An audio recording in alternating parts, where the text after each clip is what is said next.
What is up, y'all? It is Isaac of the Dead back with another Rings of Power review. Spoilers in this episode. Let's talk about episode 5 of Rings of Power. So, this episode had all the characters, or most of the narratives, sort of intertwining with each other. We have Durin the Fourth still hallucinating like a crackhead off the ring.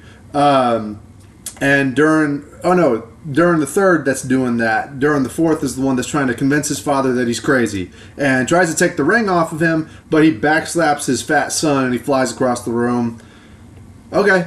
The dwarven stuff is it's like whatever for me at this point. Like, same thing with the elven stuff. It's just kind of like, your show never really had any goodwill to start with, and you're not really building it up from the bottom either. So there's nothing going on here. It's like, again, it's all boring. It's slow. It doesn't make any sense in terms of how the lore works, or even just in common sense storytelling. We see Aniltar. Aniltar is still trying to convince Celebrimbor, who's suffering from dementia now. Granny Grimbor is suffering from dementia as he's trying to make the rings. I started to realize why Simon Tolkien and why the people who made this show wanted this to be like Breaking Bad, and they wanted Sauron to be like Walter White, because they're making the forging of the rings like it's cooking meth. And every time Celebrimbor is like, no, I don't want to make rings for men, Sauron or Aniltar tries to convince him like he's Walter White convincing Jesse Pinkman. And he even hallucinates and gaslights him. Like, he uses his magic to hallucinate Celebrimbor in this fake sort of reality. And he gaslights him incessantly, which you think Sauron would do in a situation like this. But it feels forced. It feels like it's like ripping off of Breaking Bad, basically. Right? So that happens. They run out of mithril. So that's a big thing. Is like they run out of mithril, and they can't forge more rings because they don't have any more mithril, because the dwarves have not delivered the mithril to Eregion.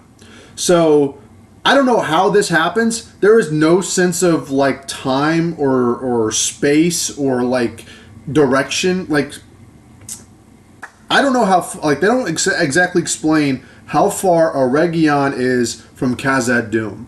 All right, there's no time, like, distance between the two, because Halbrand, Aniltar, he manages to teleport from Eregion to Khazad Dûm to talk to the dwarves, and then back to Eregion within a couple scenes. There's no sense of like how far away, like the map doesn't even exist. Like, it's like the dude just walked there, right? And I know somebody's gonna say like, oh, he teleported because he's magic, or he sent a hallucination. Like, still doesn't explain how he came there. The show doesn't explain how he got there. they don't go through the motions to explain how Aniltar gets to Khazad Dûm. It's basic storytelling that we're lacking here now. You know what I mean? So now that that's out of the way, Adar has decided to try and recruit Galadriel to his cause to take down Sauron, which she actually concedes to by saying, yeah, we could help each other out, which is something I assume would never happen. But we're already knees deep, actually, no, fuck it, we're neck deep into the lore-breaking shit where, obviously Galadriel is now swinging swords and killing orcs, and she's at battle, she's a general commander, whatever, and now she's teaming with the orcs to take down Sauron, which makes no fucking sense. It doesn't. I don't see why that would happen in any fucking reality of Tolkien's world. I don't get it.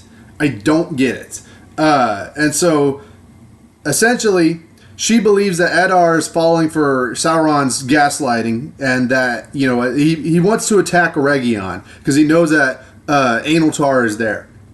And so Galadriel's like, no, don't attack Eregion. That's what he wants. Oh, and her acting is fucking trash. All right, Morphe Clark is just like, I'm sorry, but she does the whole.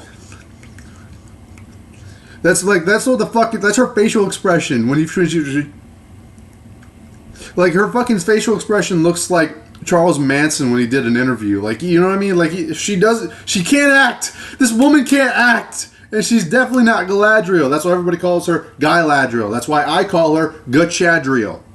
So, it's... Jesus Christ. So, Eregion gets under attack by Adar, and that's how the episode ends, but there's still stuff in there. There's still... there's still Numenor, which was dog shit. The writers must hate Elendil. They just... Where's Isildur? This whole time, Isildur is just... He disappeared. He's gone. Like, in the last 2 episodes, he has not made an appearance. He's just fucking gone. Right? He's not even here. Meanwhile, in Numenor, everybody hates Elendil. The writers in particular hate Elendil. They hate this man. I don't know what he did. I don't know how he pissed them off, but they hate him. They hate him. They got him chained up. They got him turning on his own integrity to try and swear fealty to Ar-Pharazôn so that he would be absolved of his crimes of rebellion against Ar-Pharazôn. And so, therefore, he can't turn on his morals because he knows that Tar-Miriel is the proper heir. I could give a fuck, really, but at this point, but she is trying to make sure that Miriel is trying to make sure that Elendil swears fealty to Pharazôn so that the fall of Numenor doesn't happen. Because she strongly believes that if they continue with her rule, the fall of Numenor will happen under her rule. It was going to happen anyway, but she doesn't know that, They don't know that. So, essentially, Earache, Elendil's made-up daughter, is annoying as hell. Sorry about that. She's annoying as hell, and she turns on her dad. It's the bad father trope because the writers fucking hate Elendil. I swear, it's embarrassing to watch this man get dragged through the mud for like no reason other than probably that he's just a white guy. That's just me. That's just me pointing it out. Prove me wrong. Prove me wrong. So, he's supposed to, now that he's imprisoned by Ar-Pharazôn, he's supposed to go through this trial by the Valar. The Valar are supposed to test him, and he'll be judged accordingly by the Valar. Some mythical sea monster will show up, and if the sea monster doesn't eat him, then he's innocent. If it does eat him, then he's guilty. So whenever they go do that, they go to this little pool hall, this little whirlpool thing on the set of The Acolyte. Anyway, Muriel shows up, who is still blind, by the way. She's still blind. That's something they make very adamant, the way that she acts and how she's kind of cross-eyed when she's like, she's going around doing all that shit. And so she's still blind, but she's moving around like she knows where she is. Motherfucker, if I was on Numenor and I was blind, I wouldn't know shit all about where I was, bro. Like, it just doesn't make any sense. There again, none of this shit makes no sense. So she goes and volunteers herself in Elendil's place to take the trial. So she gets attacked by the sea monster, and she passes the test. She's innocent in the name of the Valar, so everybody hails her as Queen Muriel, Queen of the Sea. The sea is always right. Our favorite phrase is back. The sea is always right. And so whenever she gets spat out by the sea monster, you'd think she would have turned into some mincemeat because she fucking plopped onto the stone. And you'd think that she would turn into some tomato sauce, but nah, she was completely fine. All right, it was definitely worth Elendil's balls and integrity to make all that shit happen. Anyway, the last piece of information that we find is the Harfoots are still in the store's holes, and they talk about moving around and talking. They're really leaning into Nori being female Frodo and like founding the Shire, basically. Like, they're really leaning hard on that shit. And then we see Meriadoc, I want to say, the goat fucker from the last 2 episodes. That that guy, the one that I put in the thumbnail a few weeks ago, or the thumbnail a few days ago, actually, for the episode a few weeks ago. Anyway, him and female Sam.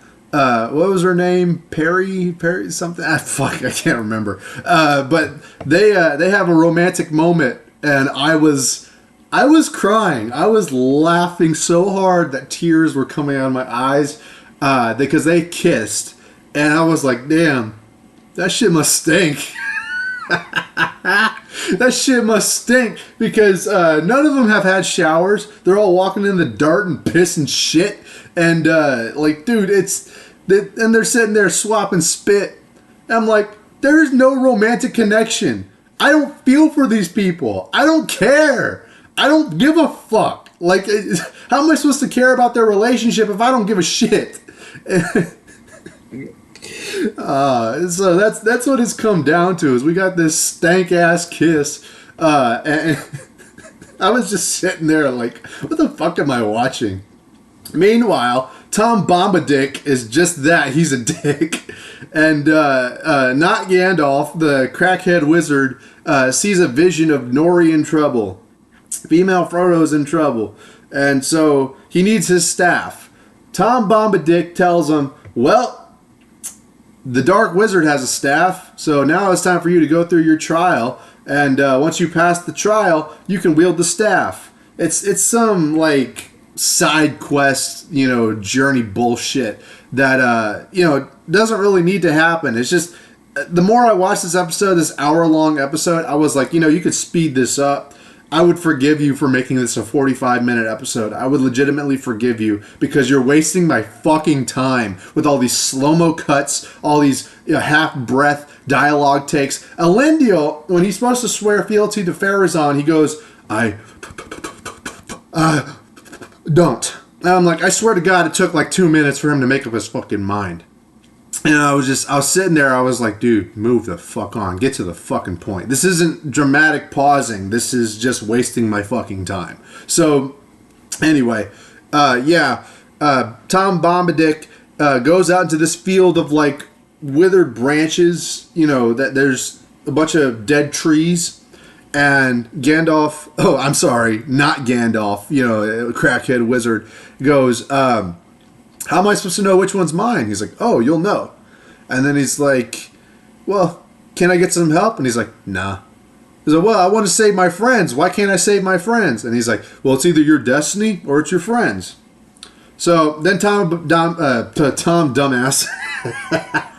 Bombadil just fucking disappears. He disappears and he leaves Gandalf with the option of saving his friends or saving the entire universe with a shitty branch staff. And that's how that segment ends. They're really leaning on the Luke Skywalker going to save his friends on Bespin thing. But I don't feel it. I'm just sitting here. I'm like, when is this show going to like turn around and do good like everybody who's shilling for it says? All these fake Tolkien fans, going out there saying how, oh, it's going to change, guys. Oh, it's the same thing. It's like, bro, come on. You're using your eyes, your brain, and your ears here. So, yep, the episode ends with Celebrimbor with fat fucking dementia. Aniltar is, I guess, fiending off the chaos of Eregion getting attacked. Early on in the episode, orcs, they abandoned Adar because he was chasing a ghost in Sauron, but they're not loyal to Sauron either. So, what the fuck is this show? What the fuck are these orcs doing other than being cattle for Don Limitless to slay?